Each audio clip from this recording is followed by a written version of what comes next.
पवन जी, प्रधानमंत्री नरेंद्र मोदी के नेतृत्व में सीसीएस की बैठक कल हुई थी और पश्चिमी एशिया में जो हालात अभी हैं उसको लेकर चर्चा वहां पे की गई, रणनीति बनाई गई। 2 बजे के आसपास प्रधानमंत्री सदन में जवाब भी देंगे और उसके बाद तमाम जो केंद्रीय मंत्री हैं वो बाहर मतलब प्रेस कॉन्फ्रेंस करेंगे और जानकारी देंगे कि क्या स्थिति अभी भारत की है। तो क्या कहेंगे, क्योंकि आप लगातार आरोप लगा रहे हैं लेकिन प्रधानमंत्री नरेंद्र मोदी सीसीएस की अब बैठक भी कर रहे हैं। आग लगने के बाद कुआं खोदना, ये कहां की रणनीति होती है, जरा मुझे बताइए। आग लगने से पहले तो जो आग लगाने वाले हैं आप उनके वहां जा रहे हो, उनसे मेडल ले रहे हो, उनको कह रहे हो वी स्टैंड विद इजराइल।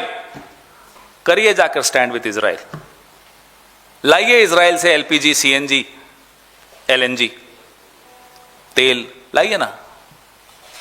तो अब जब आग लग चुकी है, अब जब हर जेब को नुकसान होना शुरू हो चुका है, मोरबी की टाइल्स वाले हों, कर्नाटका के गारमेंट्स वाले हों, सब तबाही के कगार पर खड़े हों, अब कह रहे हैं साहब सीसीएस की बैठक है। क्या हासिल करोगे? जवाब तो दीजिए। क्या युआन में पेमेंट करोगे स्ट्रेट ऑफ हॉर्मुज से निकलने के लिए? अमेरिका कहता है ईरान से तेल मत खरीदो, जी सर नहीं खरीदेंगे सर। अमेरिका कहता है रशिया से तेल मत खरीदो, जी सर नहीं खरीदेंगे सर। नहीं अब 30 दिन के लिए खरीद लो, जी सर खरीद लेंगे सर। यह है भारत की साख।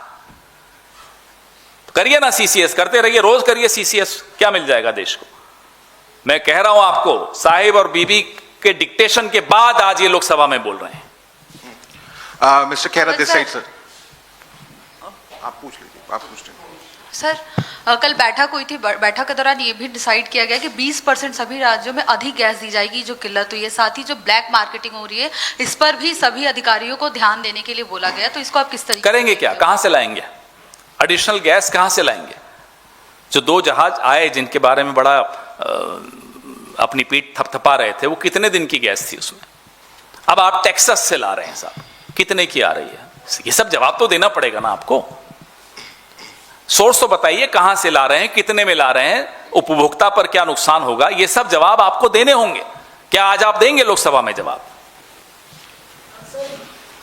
क्राइसिस पर 2 बड़े इशू निकल के आ रहे हैं। पहला कि रिपोर्ट्स आ रही हैं कि देश में फर्टिलाइज़र का बड़ा इशू आने वाला है, उसकी कीमतें बढ़ने वाली हैं, क्योंकि जो हम फर्टिलाइज़र इंपोर्ट करते हैं वो उन्हीं नेचुरल ऑयल से निकलता है जहाँ जिनसे ऑयल बनता है, जो ऑयल होते हैं, तो उसी रास्ते से आता है होर्मुज स्ट्रेट से। दूसरा, चीन भी जो है इसी क्राइसिस की वजह से जो नाइट्रोजन एक्सपोर्ट करता है उस पर रोक लगा रहा है, तो उसकी वजह से फर्टिलाइज़र के रेट बहुत बढ़ने जा रहे हैं। पहला, इस पे आपका स्टैंड। दूसरा, अभी हाल ही में हमने, जैसे पिछले कुछ दिनों में हमारे बांग्लादेश के साथ जो है संबंध रहे हैं हमारी कंट्री के, बावजूद उसके हमने हाल ही में इस क्राइसिस में बांग्लादेश को जो है बहुत बड़ा एक अमाउंट में डीजल भेजा था, पेट्रोलियम भेजा था।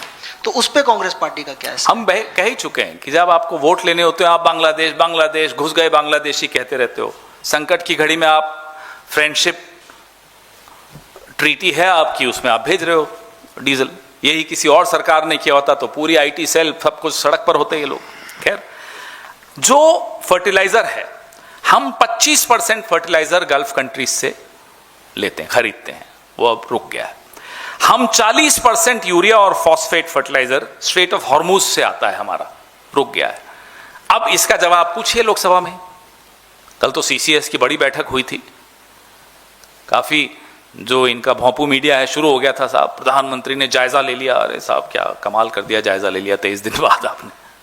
आज भी यही कुछ होगा, आज ढोल नगाड़े होंगे, शाम को डिबेट्स नहीं होंगी, आज ढोल नगाड़े बजेंगे।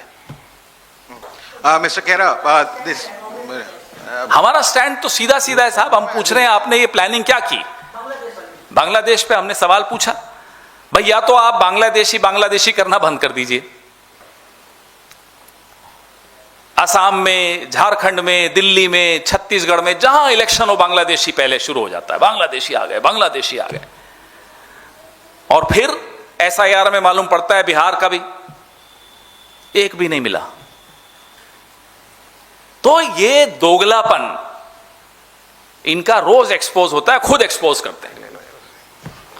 Mr. Khera, you have listed several sectors, industries which are hit by reportedly by this ongoing conflict in West Asia.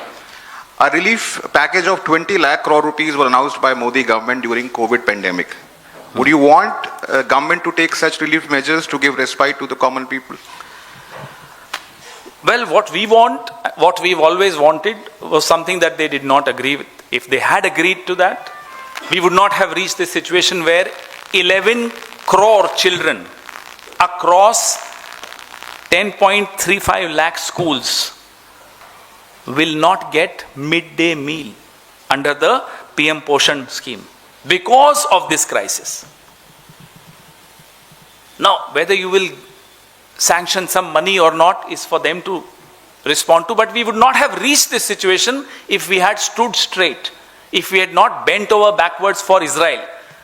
We were not asking them to bend over backward for Iran. We only asked them to stand by a rules-based order. That's what all responsible, sensible countries do. That's what India has always done.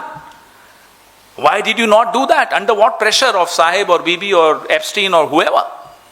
That's what we have been pointing it out.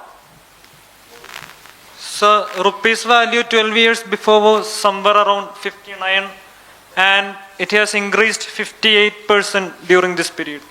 And it has crossed 93 now.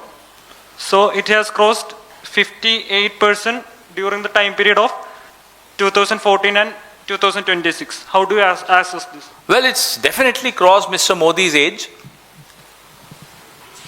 And now we are waiting for him to watch his own videos when he was making fun of Dr. Manmohan Singh.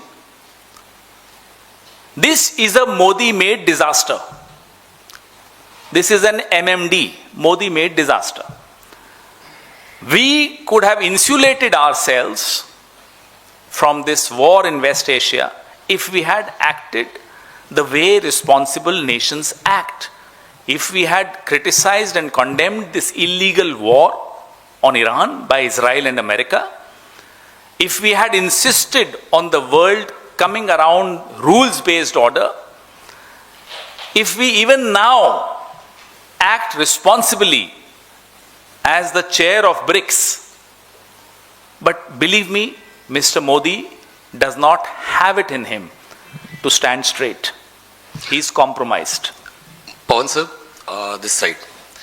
Sir, in telephonic conversation with PM Modi, Iranian president has said that it did not initiate war, and he also called upon India that the BRICS chair that India is holding, it should initiate the talks to halt aggression in the Middle East. How do you look at it? Well, will he do that? A man who did not have the courage, the moral courage, just to do the right thing, just to criticize this illegal war, just to condole the killing of Ayatollah Khamenei, do you think he has it in him? If you still hope, well, I'm sorry for you.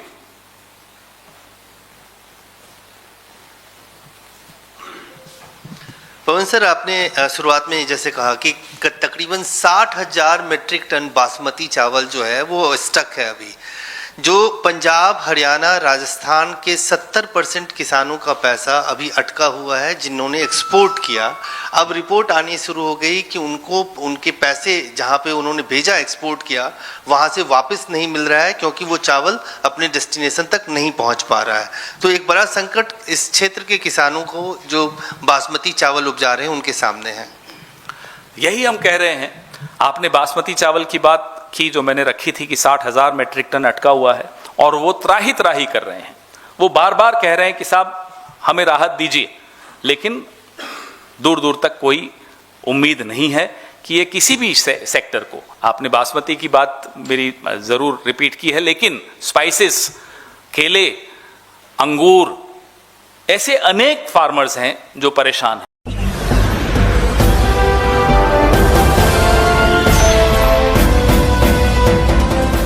आप देख रहे हैं live news 99, राष्ट्र सबसे पहले।